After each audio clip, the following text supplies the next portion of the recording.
Hi అండి. ఈ summer ఎంత వేడిగా ఉన్నా కానీ పచ్చళ్ళు అనేది తినడం అయితే మానం కదా.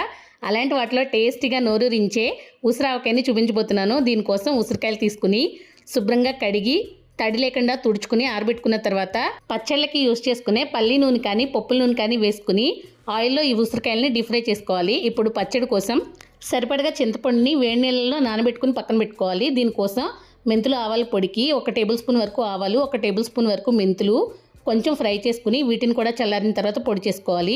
ఆ తర్వాత అందులోనే చింతపండుని ఉడికించుకుని పక్కన పెట్టుకోవాలి.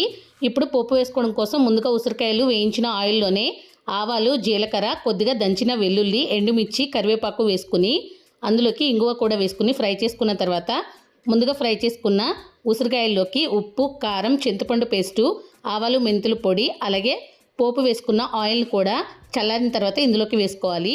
సూపర్ టేస్టీగా ఉండే పచ్చడి రెడీ అవుతుంది.